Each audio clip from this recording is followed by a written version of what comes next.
me demande souvent, avec un dernier souffle tremblant et un regard qui marchande, on me demande souvent, pourquoi moi? Est-ce déjà le moment venu? C'est mignon. C'est comme si la pluie demandait à la goutte pourquoi elle tombe, comme si le sablier négociait avec son dernier grain de sable. Votre pourquoi est un écho si bref dans mon éternité. Je dirais que je ne suis pas le bourreau, je suis la ponctuation, la virgule finale au bas d'une page déjà écrite, souvent gribouillée de vos propres erreurs. Je ne prends pas les larmes, seulement les silences, c'est moins encombrant. Mais les seules questions qui vaillent, celles que vous devriez vous poser, et ce avant ma visite, ces questions, vous ne vous les posez jamais. Non pas quand, ni pourquoi, mais plutôt comment. Ou quand viendra le moment? Aurez-vous seulement compris le sens de votre existence? Aurez-vous seulement vécu? Aurez-vous seulement compris? Mais ne vous en faites pas, je ne demande pas de réponse. Non, ça, je vous le laisse. Je me souviens d'elle, une petite fille. C'était un matin, la peste avait vidé le quartier, sauf elle. Elle m'a regardé sans crier. Je pense qu'elle savait. Les enfants savent. On croit qu'ils comprennent moins, mais si, ils sentent les choses, vous savez, mieux que nous. Ce jour-là, j'étais là pour faire ce que je fais toujours, mon travail. Mais je n'ai pas levé ma faux. Je l'ai posée contre un mur et je me suis assis à côté d'elle. Elle avait les lèvres violettes et les mains trop maigres. Elle avait si froid. Mais elle souriait, oui, comme si j'étais un ami. Les gosses. Elle m'a dit, « Tu veux bien rester un peu ?» Alors je suis resté. Elle a parlé de son chat, de son frère, de ses chaussures, de sa robe. Moi j'écoutais. J'avais l'éternité, pas vrai? Alors, qu'est-ce que c'est 5 minutes? Puis elle a fermé les yeux et c'est elle qui m'a dit « Tu peux y aller maintenant ?» Ouais.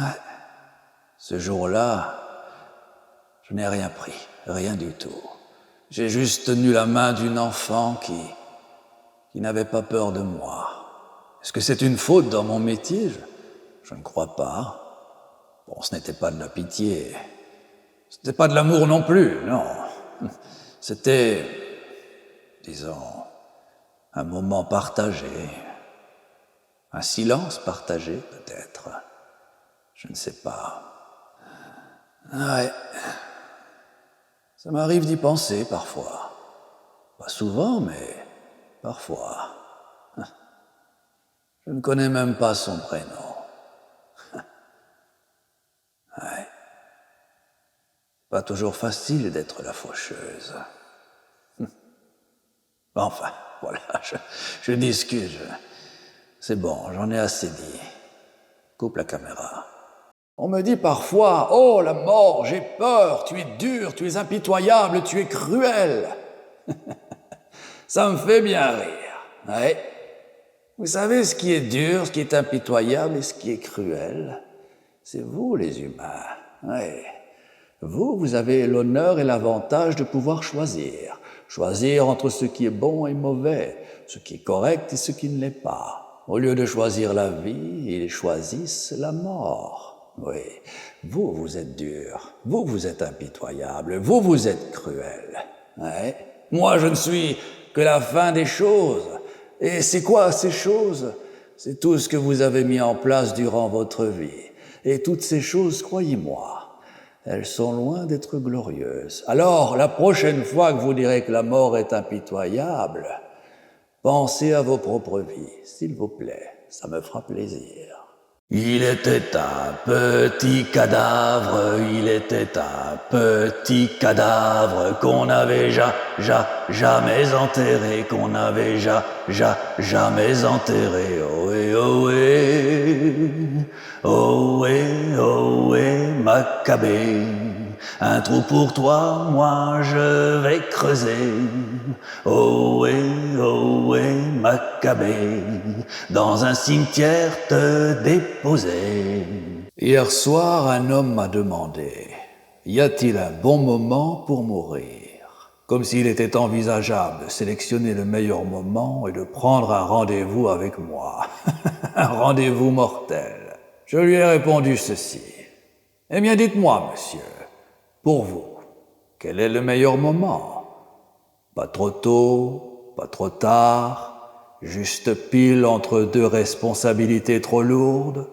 Un jour de pluie, un jour d'ennui, ou plutôt un jour d'été intense? Mourir avant le dessert, c'est dommage. Mourir pendant, c'est déplacé. Et mourir après, c'est regrettable. Certains veulent partir vieux, très vieux, comme si les rides rendaient la chose plus acceptable. D'autres voudraient disparaître jeunes, beaux, figés dans la gloire. Mais croyez-moi, cher monsieur, gonflé d'orgueil ou fripé comme une pomme, la mort a exactement le même goût. C'est drôle, j'ai l'impression que les hommes passent leur vie à attendre le bon moment.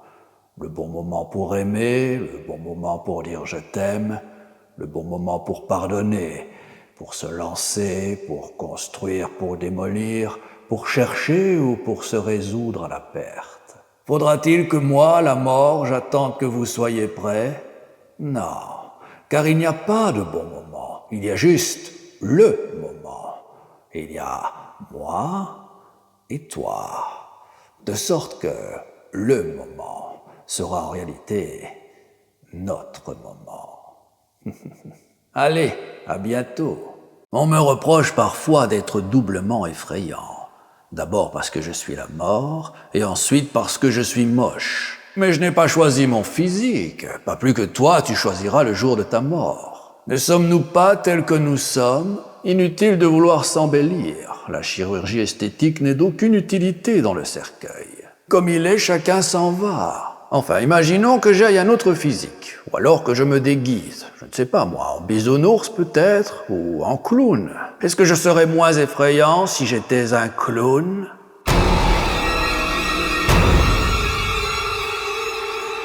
La mort, ce gentil clown qui te propose un dernier ballon avant de t'envoler. Tu veux un bonbon, mon petit?